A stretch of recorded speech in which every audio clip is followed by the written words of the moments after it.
Hey everyone, welcome to another deck profile. This time I'm doing Valeos deck profile for Aqua Force. The reason why it took long because I was trying out different variants and stuff like that. So tried out a lot of different kind of builds. The deck isn't great, it's just fun to play, and I feel like this is the most fun build I came up with. So yeah, let's get into it. Our starter is Gastille. Now for our grade 3s, we're playing 4 Valeos, which is no-brainer. Now if you go second, you can lock your opponent and you can reduce their power, and that's way better. Like that's so good. You can attack multiple times, and there are a bunch of combos you can do: 7 attacks, 8 attacks, and sometimes I really like the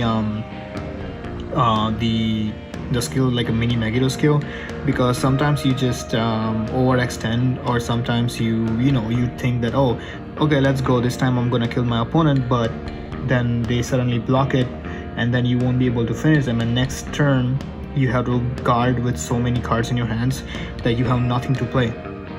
And then, but if you have only 1 Valeos in your hand, then you can literally revive anything from your drop zone, and that skill can literally be a clutch sometime. I have had so many games where I won from that skill alone. So that's just not like, that skill is there. I know it's not that useful, but it's not to be ignored, because like it always, like, prepare for the skill. Sometimes people go like, you know what, I'm just not gonna use this skill, I'm just gonna ditch all my Valeos. I don't want my Valeos. This is sometimes I have seen some people playing on rear guard, and I'm just like, wow, that's kind of a cringe.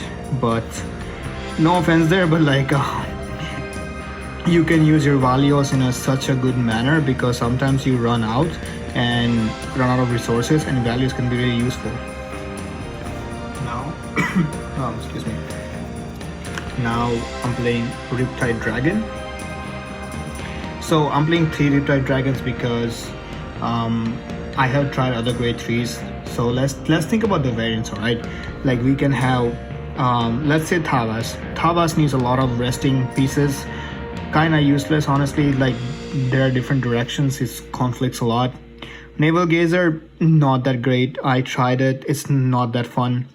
It's like you are trying to push something, but it's not enough. It's never enough. Then we have let's say Ravon.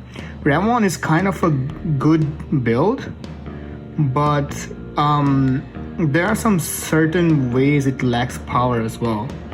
And I've tried other variants too, but like Ravon would be the closest thing you can get, but like I still believe that Riptide Dragon just adds more value than Ravon. Like you don't want to be riding on Ravon, you want to go for Valeos. And it's understandable, because if you go first, you won't be able to use the skill. But at the same time, if you use Ravon instead of Riptide Dragon, it's there, but it doesn't do much.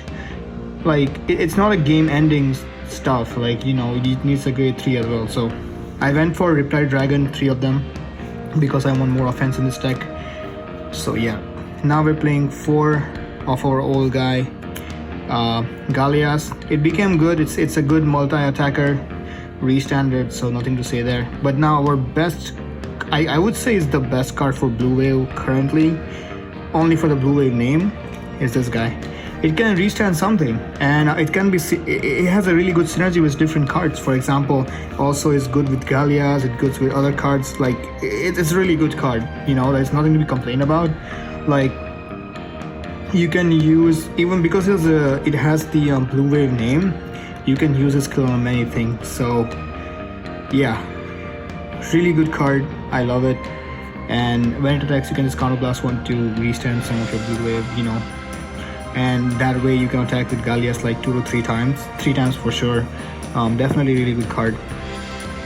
Now our staple, I would say, has been reprinted a lot, so it should be easy to get now, which is Coral Assault. You need draw power, you need some power in this deck, like a raw power and a draw power. So yep, Coral Assault is pretty good. Draw engine, amazing. You need this card because sometimes for Valeos or other skills you would be using some cards a lot, and then you will run out of your resources, and if you don't want to use the last skill, you have to rely on the draws. So that's why it's very useful. But yeah, really good beat stick and draw power.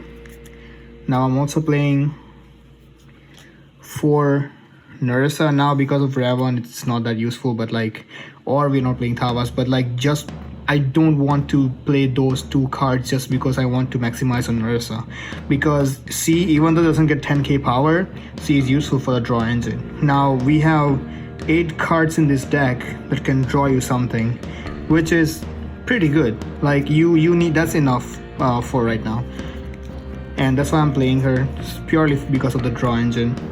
Now I'm playing 4 of Bragios. Now this card I'm only playing because of the I want to search out Valeos as soon as possible, because you need that card.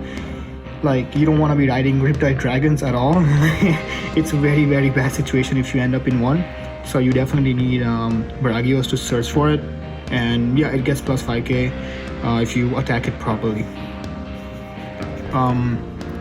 Now I'm playing 4 of Dosia, or yeah, Dolcia, sorry.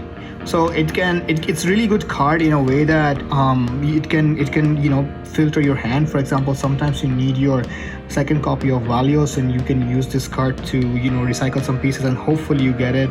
Sometimes you need a blue Wavelength's card name, sometimes you need a searcher, sometimes you need Nerissa, anything. Like this card can, you know, help you out with filtering. And the first time I was like, you know what, I'm just not gonna play this card, but then I realized that the first and second skill is very important, and it can also attack from the back row. So yeah, it's a good thing too. And now I'm playing, so this card is kinda okay or not okay, I'm not sure, but like Corvette, I'm okay with this card, but I don't like it that much. So if you have blue Wavelength's card name, you can plus 5k, but when it attacks or the attack it hits, like it needs to hit, and you have to look at top 3 and then you have to reveal only 1 card with blue Wavelength's card name. So alright, whatever.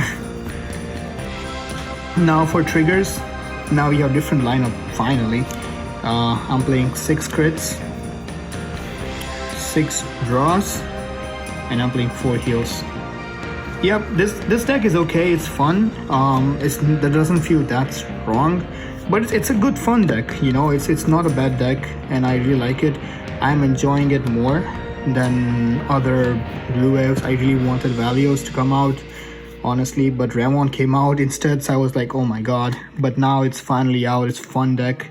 So yeah, that's it for deck profile, and I'll see you guys in the next one. Bye bye.